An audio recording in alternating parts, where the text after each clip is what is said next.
India moves towards a pivotal electoral phase in 2026, the forthcoming assembly elections are all set to go well beyond the contours of routine democratic exercises.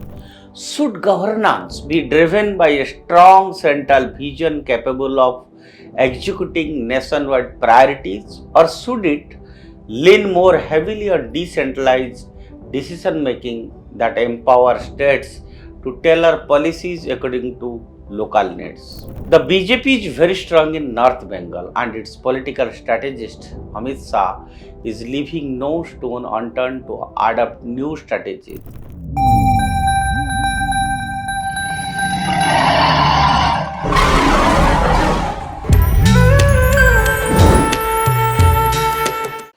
Namaskar.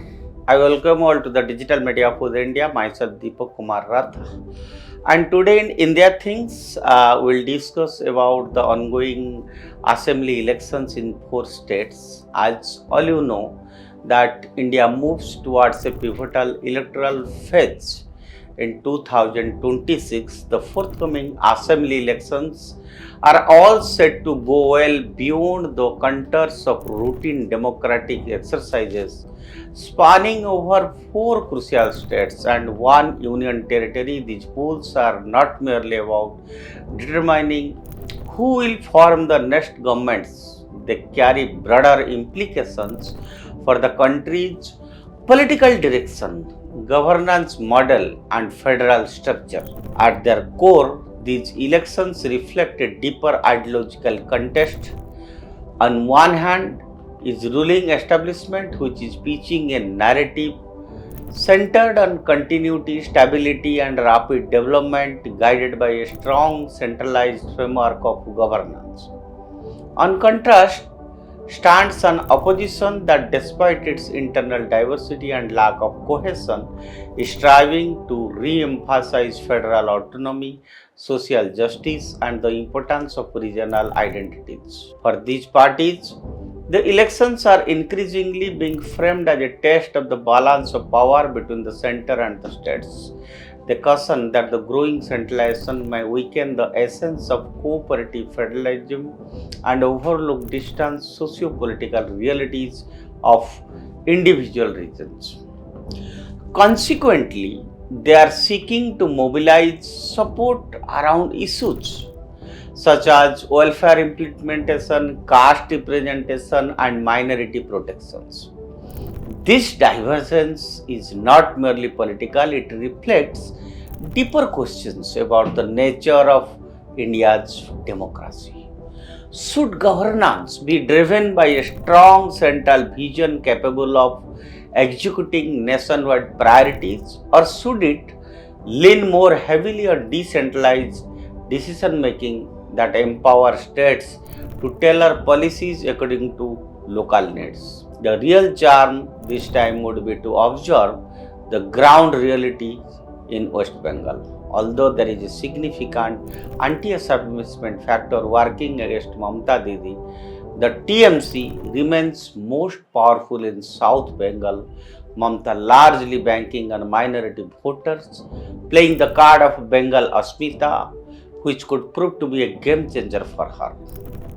On the other hand, the BJP is very strong in North Bengal, and its political strategist Amit Shah is leaving no stone unturned to adopt new strategies. The party is unlikely to repeat the mistakes of the last assembly elections, as Amit Shah had told. Although the BJP lacks a strong booth-level cadre network, voters, especially the educated class, many support it in the hope of development under a double-engine government in Bengal. If one look at the BJP's success in Odisha in last election 2023, it can be said that when voters decide to bring out a change of guard, no system can stop them.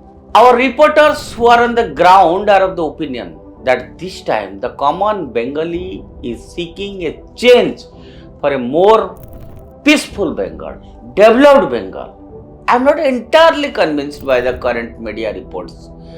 The so-called secular media who are suggesting that Mamta Didi remains firmly in control. In many past elections, media analysis and speculations, they all have proven to be completely off the mark. If the BJP succeeds, it will be a great honor for its founder Shyam Prasad Mukherjee, who hailed from Bengal and sacrificed himself for the party's ideological cause. The outcomes will influence how India balances central authority with state autonomy, how it addresses social and economic inequalities, and how it navigates its path towards becoming a developed and cohesive nation. In essence, these elections will serve as a barometer of India's democratic maturity and its capacity to reconcile competing visions. Whether the promise of a confident and united India moves closer to realization or remains contested will depend on the choices made in this pivotal moment. That's all for today. Stay tuned with Uday India and subscribe to Uday India. Thank you.